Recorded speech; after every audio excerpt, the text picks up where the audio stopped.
ini saya pikir bukan sebuah ancaman. Ya. Ini adalah satu peluang. Pak Agus, dengan adanya konten-konten viral yang kadang-kadang sumber beritanya juga nggak jelas. Konten-konten tidak mendidik langsung aja Di take down gitu. Okay. Media konvensional ingin melakukan satu inovasi dan butuh semacam pijakan regulasi. Betul. Sebetulnya bisa menyampaikan kepada kita AI atau ini memang real, itu kadang asli, ya itu kalau apalagi kalau mengarah fitnah dan sebagainya, nah itu dampaknya akan lebih luas.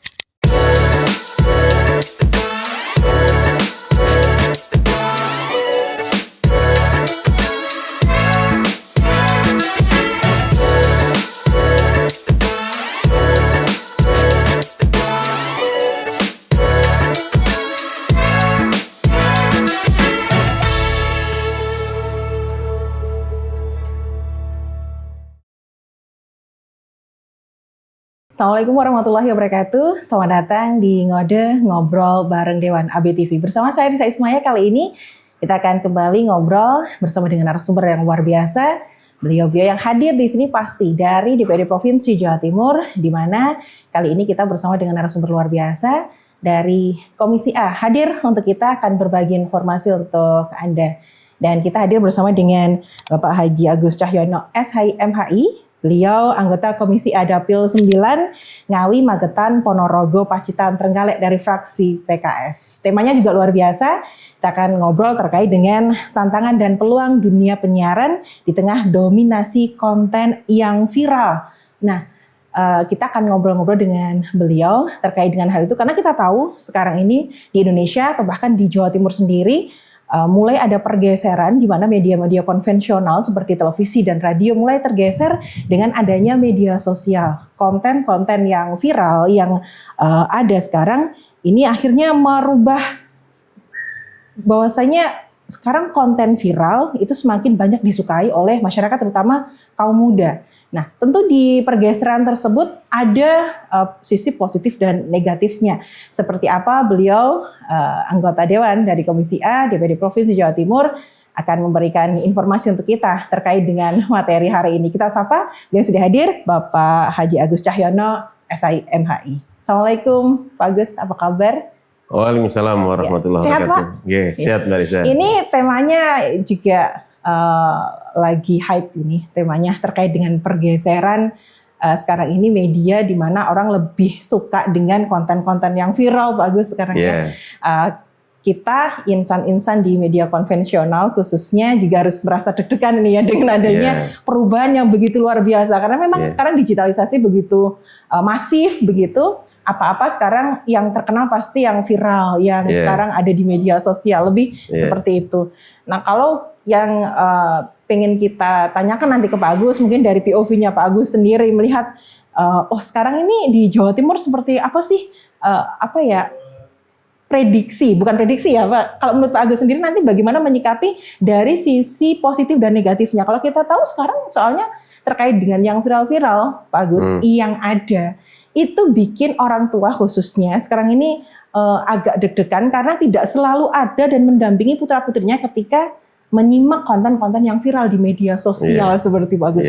Jadi yang pengen kita sampaikan nanti ke semuanya yang mungkin menyimak obrolan kita hari ini, ngobrol bersama beliau anggota Dewan yang luar biasa yang siap berbagi informasi untuk kita semuanya. Pak Agus, kalau menurut penjenengan terkait dengan banyaknya konten viral di media sosial selama ini yang kita tahu begitu ya, bahkan positif pasti ada untuk negatifnya juga tentu ada begitu. Tapi akhir-akhir ini ternyata banyak sekali konten-konten viral yang banyak menjerumuskan kaum muda terutama Pak Agus. Kalau menurut penjenengan bagaimana untuk saat sekarang ini di Jawa Timur? Iya, mungkin saya awali dari tema yang sedikit diangkat tadi terkait dengan posisi media-media yang dulu sempat viral dan tenar sebelum era media sosial. Betul, media konvensional kita sebutnya. Media konvensional,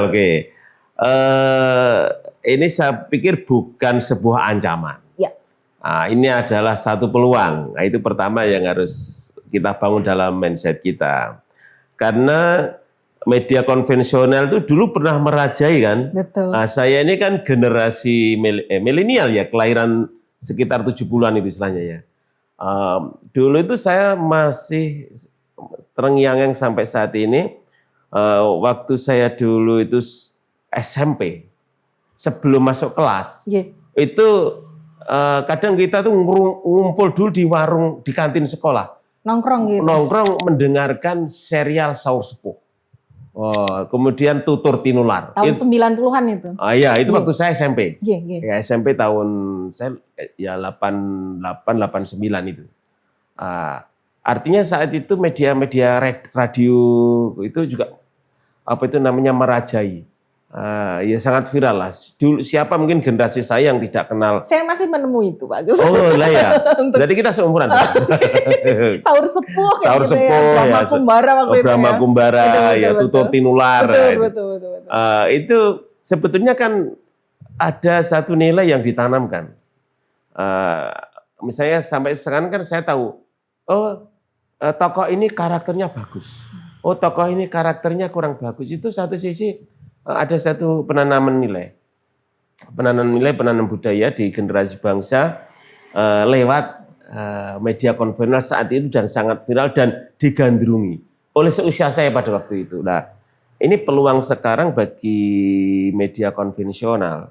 Bagaimana pengalaman dulu termasuk televisi ya, televisi yang dulu seingat saya masih kecil itu tayangan-tayangan kayak Ria Jenaka, Si Unyil itu juga menjadi ini ya. Kemudian film-film kartun yang mendidik tentang serial kepahlawanan. Ikonik dulu ya. Nah itu kan menancap saya sekarang. Nah ini tantangan bagi media konvensional, bisa juga beralih ke dunia media sosial dengan pengalaman yang panjang itu bisa mengambil ceruk masa, termasuk juga kemasan untuk generasi Gen Z sekarang juga. Betul. Ya. Jadi ini tantangan lah bagi jenengan yang aktivis di media ya, betul. Yang sejak lama berkecimpung di media konvensional, bagaimana bisa beralih ke media sosial, mentransformasi ke situ dan membangun generasi dengan nilai-nilai yang dulu mungkin pernah berjaya di media konvensional sebelumnya, dan itu juga satu langkah strategis untuk menanggulangi sisi negatif dari merebaknya media sosial. Betul. Saya juga sesekali waktu lagi senggang itu biasanya scroll media lewat medsos ya, entah itu lewat TikTok, Instagram, kemudian sekali juga X ikut, terus Facebook itu sempat ya masih ya, generasi saya kan generasi Facebook ya. Iya, masih sama juga ini. Ya. Nah, itu kadang-kadang kan juga ada akun-akun yang isinya tidak jelas. Betul. Kemudian mengasih berita sepotong. Tidak kredibel gitu. Tidak kredibel, tidak bisa jadi rujukan. Betul. Beda dengan misalnya kita sekarang sama ABTV misalnya ya. Itu ketika ABTV kemudian bertransformasi di digital, media sosial misalnya dengan logo jelas ABTV, kan pasti akan mempertanggungjawabkan apa yang disampaikan, apa yang mungkin di-upload, diviralkan. Dan itu bisa jadi rujukan, walaupun media sosial ya jadi rujukan ya. Saya pikir peran itu perlu perlu dimaksimalkan juga untuk istilahnya sebagai sandingan informasi atau mungkin mengurangi apa itu namanya konten-konten gitu yang hoax, konten-konten yang kurang bertanggung jawab. Nah, itu kenapa ketika mungkin kita yang termasuk jenengan aktivis media kalau tidak konsen di situ, nanti terus konten itu dipenuhi oleh tema-tema yang kurang mendidik. Yang dirugikan juga masyarakat. Iya, yang dirugikan masyarakat. Ini tantangan ya, tantangan buat kita tantangan semua. Yang sebenarnya sama-sama harus kita hadapi ini ya. Harus kita hadapi. Betul. Sebenarnya tapi masyarakat juga sudah lebih bisa untuk merubah mindsetnya bagaimana bisa memilih sumber berita yang kredibel gitu bagus ya. Contohnya yang tadi penjaringan sampaikan, ketika ada suatu media yang memang kredibel namanya, itu bisa mempertanggungjawabkan, itu akan lebih mudah dipercaya. Gitu ya. Seperti itu. Lah itu mungkin yang perlu dikemas lebih menarik lagi untuk generasi sekarang. Kalau mungkin seusia saya bisa memilah ya. Oh ini konten ini bagus atau tidak. Oh ini sumbernya dari media yang bisa dipertanggung jawab, ini tidak ya. Mungkin bagi anak-anak yang baru tumbuh dewasa, remaja, dia tidak berpikir itu. Tidak tertarik. Gitu. Tidak tertarik. Mungkin juga gini, jadi kalau kita misalnya membuka satu konten ya, yang lagi viral, biasanya kan ada tema pencarian. Betul. Lah, saya pikir kayak ABTV atau mungkin media-media lainnya, media mainstream itu bisa juga mengangkat tema itu, tapi dengan narasi yang positif atau klarifikasi atau menanamkan nilai, itu bisa. Mungkin dengan konten yang sama, tapi dengan narasi yang berbeda, narasi yang lebih mendidik. Ya. Tapi dikemas menarik. Ya, gitu dikemas menarik. Gitu. Karena anak-anak sekarang, saya lihat itu sehari-harinya itu mesti apa Betul. itu namanya HP, kalau tidak ngegame ya mesti. Betul. Apakah kalau boleh kita bilang anak-anak zaman sekarang ini kurang tertarik karena kurangnya literasi yang ada nih Pak Agus? Salah satunya itu ya, salah satunya itu. Orang tua sibuk gitu betul, ya. Betul.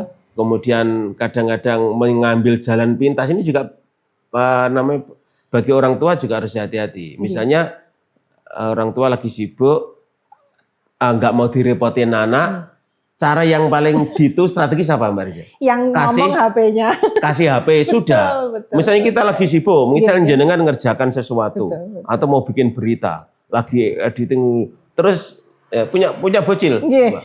Oh punya bocil? Iya. Oh, saya masih punya bocil 2, tapi cucu. Itu saya lihat bisa gitu, kalau ada orang tua lagi sibuk, anaknya mengganggu, segera aja dikasih HP. Wow, karena anak mungkin, apalagi kalau orang-orang yang kurang punya literasi media ya, kadang dia tidak bikin, sekarang kan ada aplikasi bagaimana tayangan untuk anak, dibatasi begitu ya dibatasi ya, mulai dari jamnya, kemudian kontennya kayak misalnya salah satu media sosial bikin, oh ini anaknya nggak bisa buka untuk konten 16 tahun ke atas atau apa, itu kan bisa. Tapi tidak semua orang tua bisa menggunakan itu gitu ya. Tidak, literasi di situ kurang, dan anak-anak saya pikir sekarang itu ya bahkan asupan informasi itu banyak dari media sosial. Kita juga pengen tahu lebih banyak sebenarnya terkait apa sih yang banyak disuka anak sekarang, biar kita bisa implementasikan ke media yang kita punya sebenarnya. Kalau anak-anak sekarang kan memang kemasan secara visual, audionya juga harus sesuai dengan selera mereka gitu ya. Kalau disesuaikan dengan zaman kita pasti sudah ditinggal gitu. Iya, suara bukan zamannya ya, sudah nggak laku. Menunya sudah berbeda. Tapi kalau Pak Agus sendiri melihat sekarang ini konten-konten yang ada yang viral di media sosial seperti itu, yang memang tengah didominasi konten-konten viral ya, kita agak miris juga sebenarnya Pak Agus dengan adanya konten-konten viral yang kadang-kadang sumber beritanya juga nggak jelas seperti itu, tapi anak-anak itu menyimak betul-betul gitu ya, padahal nggak tahu itu sebenarnya kredibel nggak informasinya. Kalau Pak menurut Pak Agus gimana? Ya sebetulnya begini ya, kami di Pemprov Jawa Timur. Mitra Komisi A itu salah satunya kan Dinas Komunikasi dan Informasi ya, Kominfo ya.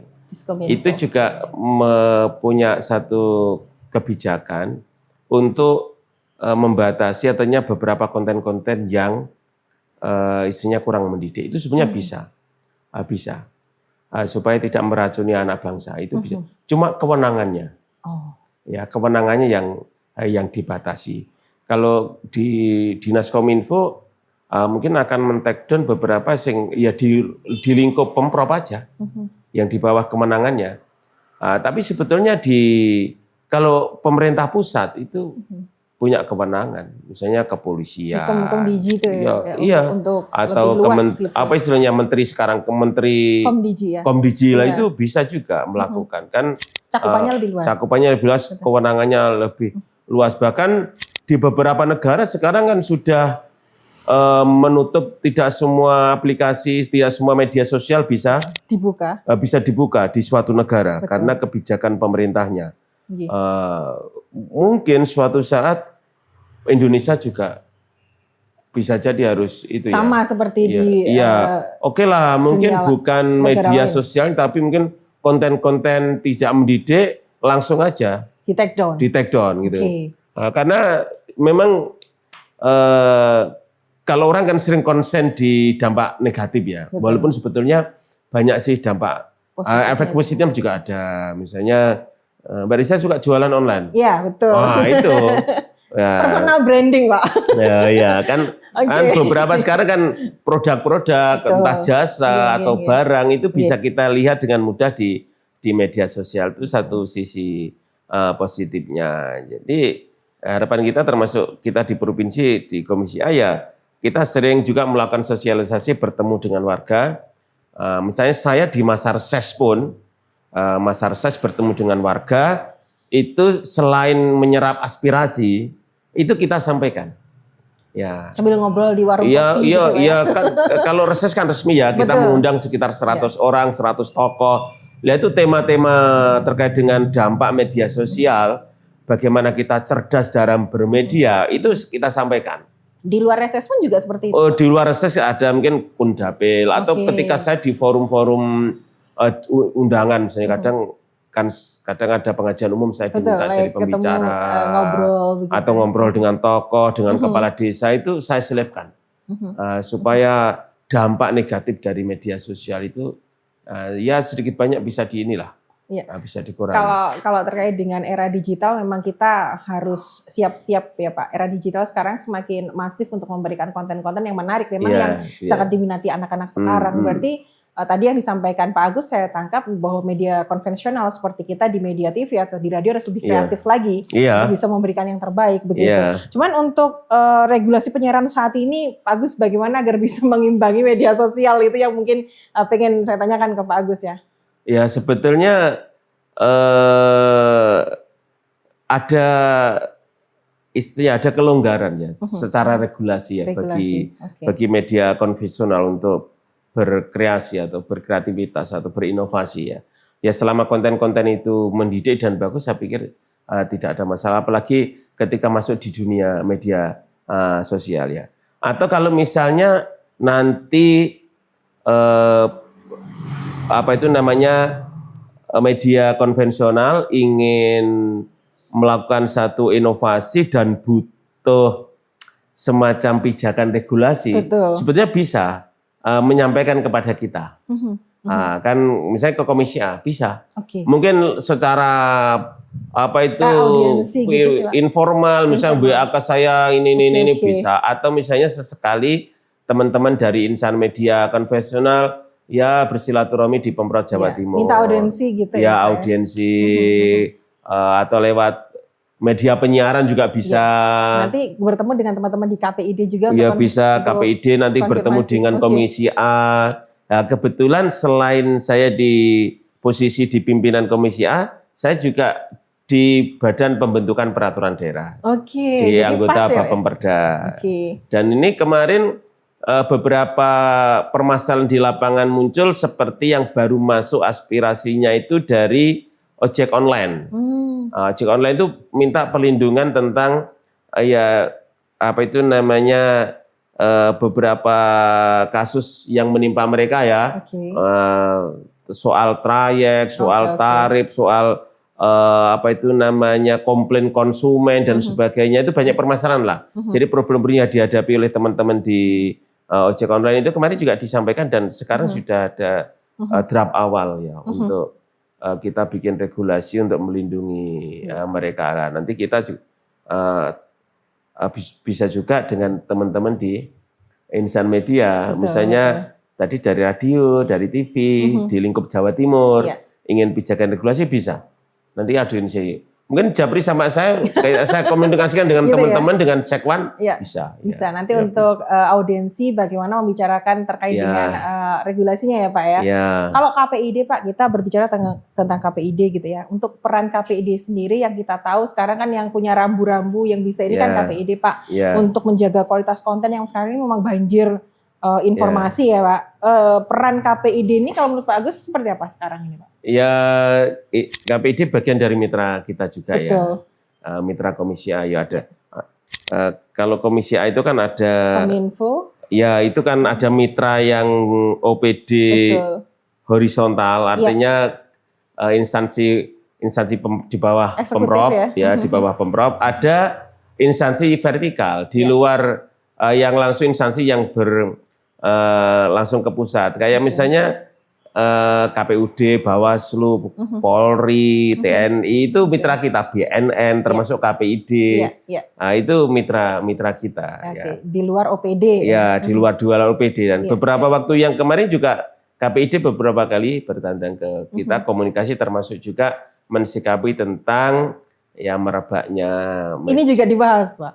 Berarti terkait dengan media sosial. Iya, dengan media sosial. Banjirnya informasi. Iya.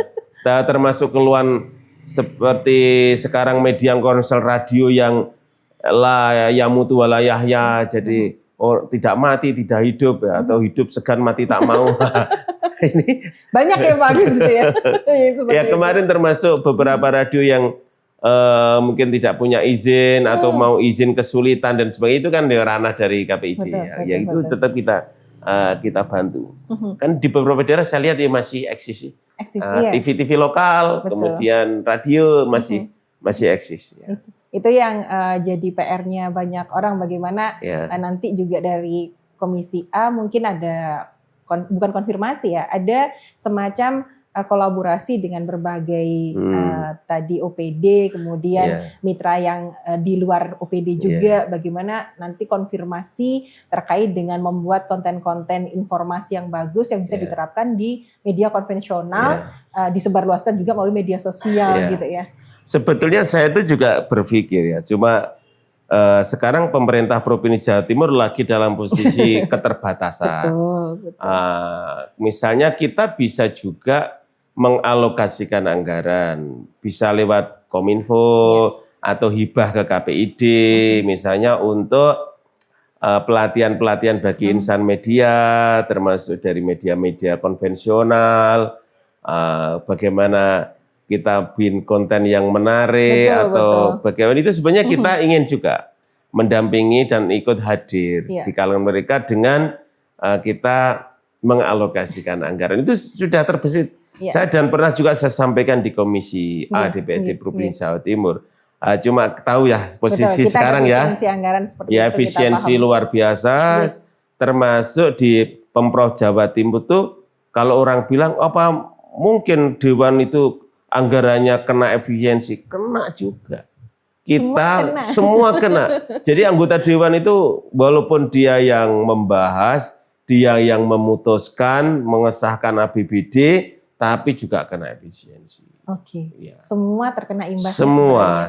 Makanya program-program yang disampaikan Pak Agus tadi sebenarnya sudah pernah dibahas, karena eksekusinya saja tinggal menunggu nanti waktu yang tepat, dan kalau ada anggaran. Kalau ada anggaran nanti akan saya perjuangkan juga itu. Soalnya penting Pak untuk literasi juga yang kita butuhkan begitu ya. Bagaimana yang tadi saya sempat singgung di awal, Komisi A sendiri dari DPRD Provinsi Jawa Timur ini dapat mendorong literasi media di masyarakat begitu ya. Kan sekarang ini rata-rata itu kalau media sosial kan hanya 2-3 detik untuk scroll gitu kan Pak ya.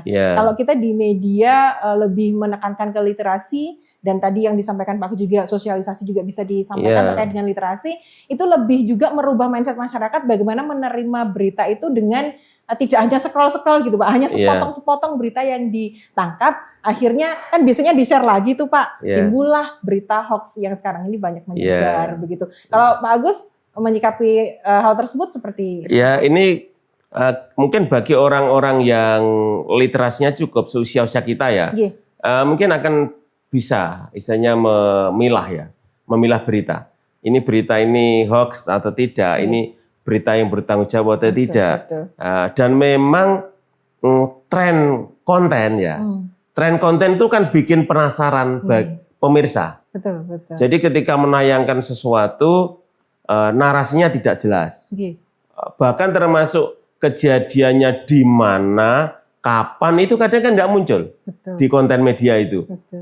Itu untuk apa? Untuk merespon banyak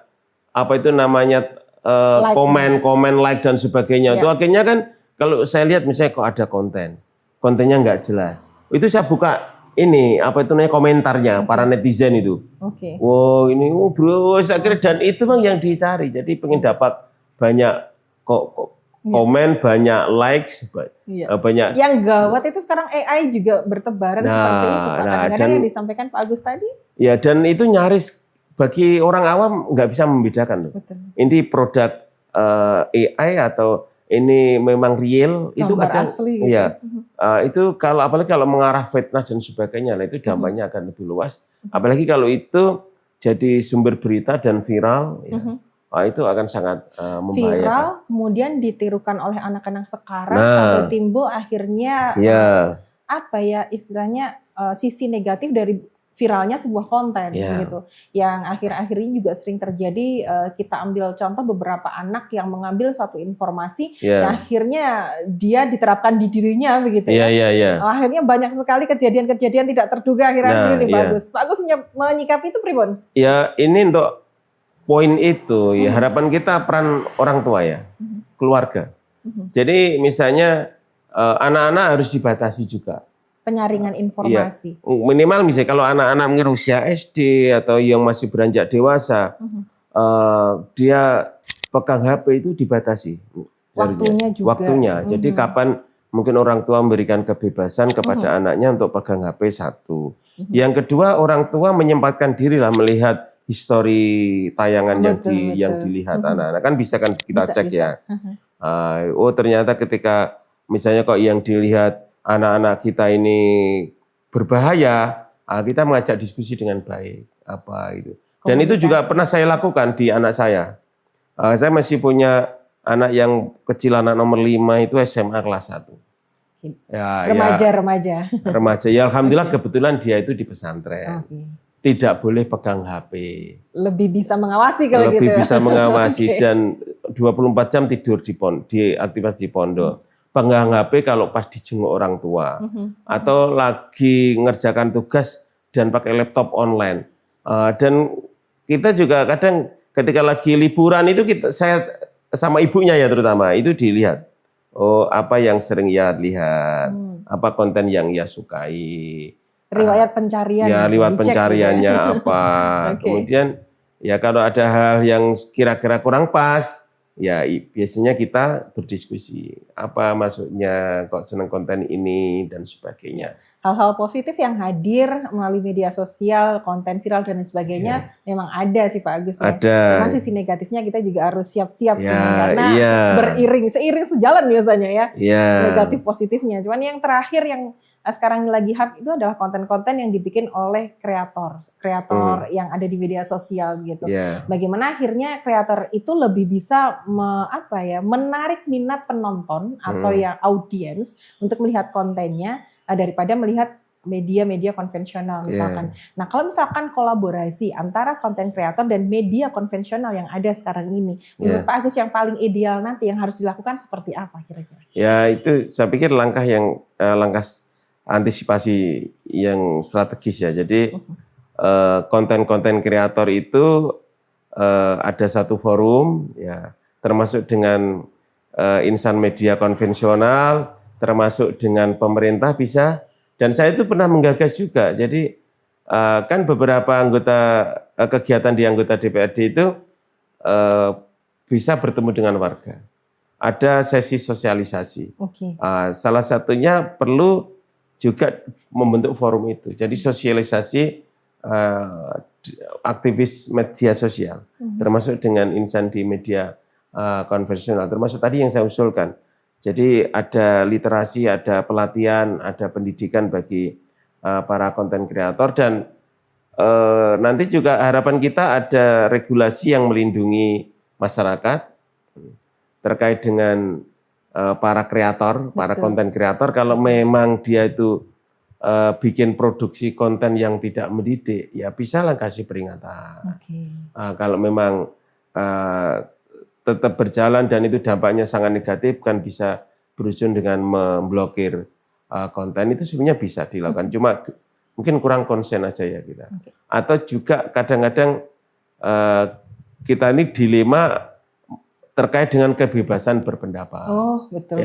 Jadi itu masih jadi satu hal jadi jangan sampai juga jangan sampai pemerintah misalnya kita yang menjadi pejabat publik itu terlalu membatasi seolah-olah mengebiri kebebasan berpendapat, kebebasan berkreasi. Betul. Memang kreativitas itu ketika kebablasan kan juga bahaya juga. Dan banyak kasus dampak dari media sosial ya.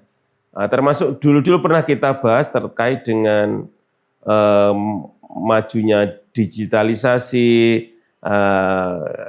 misalnya tentang judi online, Betul. terus apa itu namanya pinjaman ilegal. Betul. Itu kan luar biasa dampaknya. Masif itu ya. Ya ini juga menjadi perhatian bagi kita. Sampai kemarin alhamdulillah sudah merevisi Perda Jawa Timur. Kalau nggak salah itu perubahan yang kelima terkait dengan Perda Terantib, ya, ketertiban masyarakat.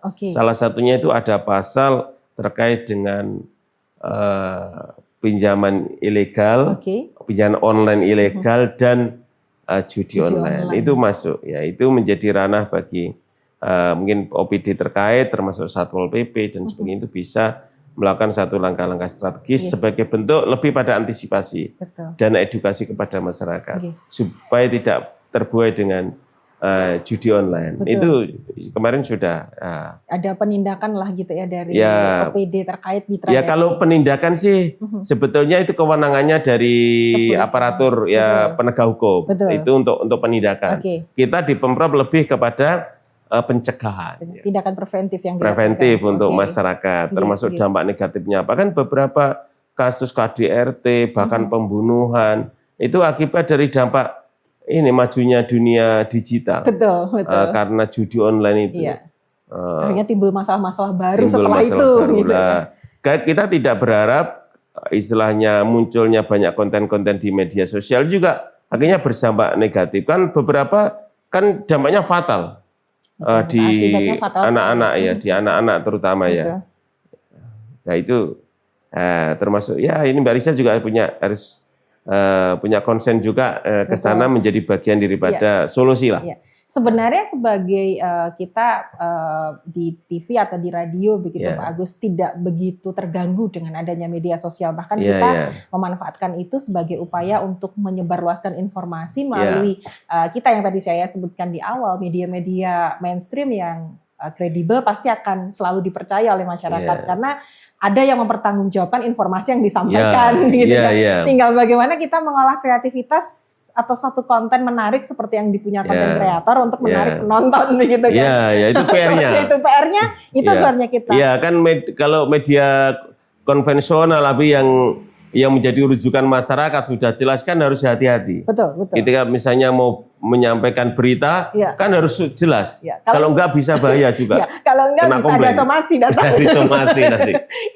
Itu beberapa kali gitu ya media-media yang memang kredibel itu memang ketika akan mengeluarkan suatu informasi harus betul-betul sumbernya itu jelas juga dari kita menyampaikan.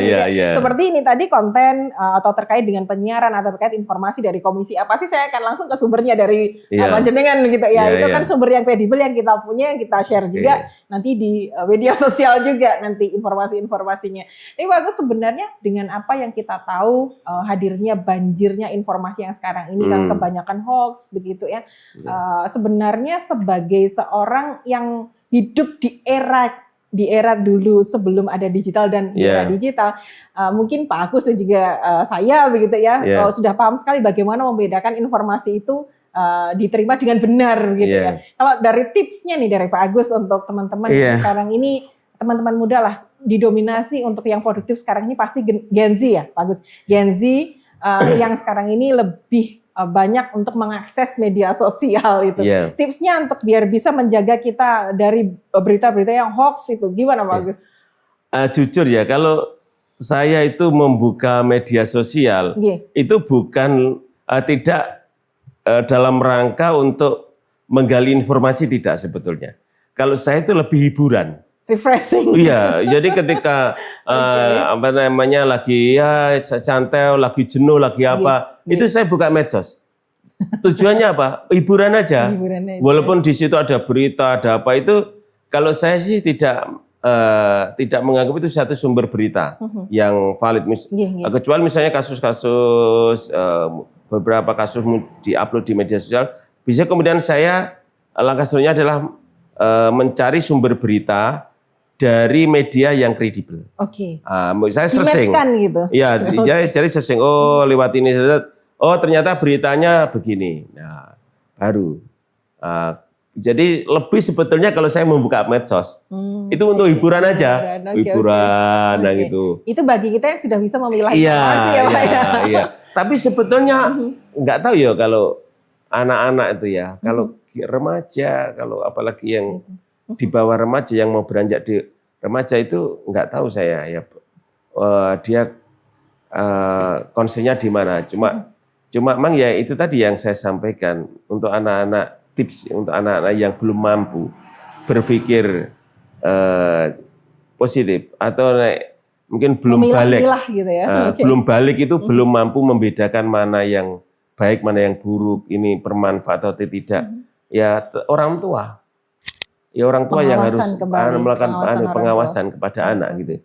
Sesekali mungkin sebelum tidur dicek lah HP-nya anak kalau memang dia punya. Ya dicek apa anak-anak yang atau mungkin kalau usia remaja itu sudah bisa diajak ngobrol untuk menyampaikan apa yang boleh dan tidak boleh begitu. Ya, dan itu nggak mudah loh Mbak. Misalnya mengajak anak, ngajak ngobrol, generasi sekarang Gen Z itu anak-anak itu salah sedikit memilih kata atau narasi yang agak itu ngajak berantem atau malas. Betul. Ketika mau diajak ngobrol itu malas. Betul. Jadi ini orang tua juga harus terus meningkatkan literasinya untuk berkomunikasi dengan Gen Z sekarang. Bagaimana saya itu juga kadang-kadang diskusi sama anak-anak saya. Mungkin saya minta pendapat. Masih ini kalau saya misalnya ngomong di sini, misalnya saya nanti ada forum. Pesertanya itu anak-anak SMA. Saya apa ya tak omongkan? Itu saya kadang diskusi sama anak saya itu. Walaupun kadang saya sifatnya bertanya, itu memasukkan satu nilai. Nuturi tapi dengan cara yang menurut mereka tidak seperti mengekang. Saya ingin nuturi anak saya, tapi saya mungkin lewat bertanya atau saya konsultasi, nek kasus ngene itu solusinya kayak apa? Padahal kasusnya dia. Itu tips itu ya yang disampaikan Pak Agus, ada tips bagaimana berkomunikasi dengan anak-anak zaman sekarang. Anak-anak zaman sekarang. Biar nggak tersinggung, anak-anak zaman itu gampang tersinggung. Gampang baper. Gampang baper. Iya, itu jadi tantangan tersendiri untuk bagaimana kita menyampaikan hal yang benar dan tidak benar itu jadi PR juga buat PR juga. Gitu ya. Oke, terakhir aja untuk Pak Agus untuk kali ini langkah konkret yang mungkin bisa dilakukan pemerintah daerah ya, khususnya di pemerintah Provinsi Jawa Timur bersama dengan teman-teman di DPRD Provinsi Jawa Timur, khususnya Komisi untuk menyelamatkan industri penyiaran lokal kita yang seperti sekarang kita tahu ya. Imbas dari media sosial yang begitu masif, bagaimana langkah konkret yang nantinya bisa kita lakukan ini Pak Agus untuk penyiaran lokal kita? Jadi pertama saya menyadari tadi sudah sempat saya singgung. Kita belum bisa banyak berkontribusi di awal. Belum banyak berkontribusi, dan ini juga saya juga mungkin di forum ini menyampaikan permohonan maaf juga ya, sebagai wakil rakyat tempat aspirasi disampaikan mungkin kepada insan media-media konvensional kita belum mampu banyak berkontribusi, itu saya mohon maaf ya. Yang kedua yang jelas nanti kita siap untuk menerima pengaduan atau permasalahan ketika hal-hal terjadi di lapangan, kita akan backup ya. Jadi bisa nanti datang kepada kita menyampaikan aspirasi. Kemudian memang kalau perlu tadi satu regulasi ketika teman-teman di media konvensional ingin melakukan inovasi, perlu satu pijakan ya, kita nanti siap. Bisa berkomunikasi. Bahkan nanti menyampaikan sesuatu kalau butuh, misalnya sangat dibutuhkan regulasi sebagai pijakan, nanti akan menjadi kerja-kerja kita juga. Luar biasa Pak Agus ini ya. Bagaimana cara beliau menyampaikan tadi, untuk komunikasinya luar biasa, yang nanti bisa di-share juga ini ke teman-teman media yang lain gitu ya. Jadi literasi yang perlu kita sampaikan begitu. Jadi sedikit saja yang tadi bisa saya simak dari yang penjenengan sampaikan, bahwasanya dominasi konten viral sekarang tidak bisa dibendung Pak Agus. Jadi tidak bisa dibendung, tidak bisa dihindari juga, karena yang memang kita harus mengikuti arus zaman yang ada sekarang dengan dunia digital yang semakin maju, yang sekarang ini banyak digunakan juga. Selain banyak manfaatnya juga kita harus ada tindakan preventif untuk bagaimana menangani nanti kalau muncul dampak negatif yang ada begitu ya. Cuman kita, yang saya sebut kita mungkin kami dari media konvensional juga harus lebih bisa adaptif, kemudian inovatif dan terpercaya dalam memberikan informasi yang nantinya bisa di-share juga, ikut bergabung di media sosial begitu Pak Agus ya. Kira-kira sedikit banyak yang tadi disampaikan Pak Agus seperti itu, dan peran orang tua jangan dianggap remeh juga untuk menanggulangi dampak negatif yang mungkin muncul dari media sosial gitu. Pak Agus luar biasa ngobrolnya hari ini. Mungkin next time lain kali kita ngobrol dengan topik yang lebih luar biasa lagi. Saya tuh ngobrolnya beliau itu sareh gitu ya, sabar gitu menyampaikannya tuh pelan-pelan. Temanya lebih menarik kalau nanti agak-agak serius dikit ya Pak ya. Mungkin nanti ambil tema yang sedikit serius begitu. Terima kasih untuk ngobrolnya hari ini Pak Agus. Sama-sama. Insya Allah jumpa lagi di lain kesempatan yang kita bisa sampaikan sharing informasi juga. Nanti mungkin ada info-info terbaru yang pengen disampaikan ke masyarakat juga. Selain reses kan bisa disampaikan di sini ya Pak Agus. Bisa, ya. Ya ini luar biasa ini, kan kesempatan saya juga. Betul, ngobrol bareng Dewan ya, Dewan dari DPD Provinsi Jawa Timur, di mana saya sudah hadirkan luar biasa ada Bapak Haji Agus Cahyono SHI MHI, beliau dari Komisi A Dapil 9, dapilnya ini Ngawi, Magetan, Ponorogo, Pacitan, Trenggalek gitu ya. Jadi 5 kota. 5 kabupaten, sangat luas. 5 kabupaten. Ya, sangat luas dan berjauhan. Ya, dari ujung ke ujung bisa 4 sampai 5 jam gitu ya, perjalanan. Pak? Oke, luar biasa. Oke, Pak Agus terima kasih. Insya Allah ketemu lagi di lain kesempatan. Itu tadi ngobrol saya bersama dengan beliau yang luar biasa di Ngode, ngobrol bareng Dewan kali ini. Terima kasih. Saya Risa Ismail pamit. Wassalamualaikum warahmatullahi wabarakatuh. Waalaikumsalam warahmatullahi wabarakatuh.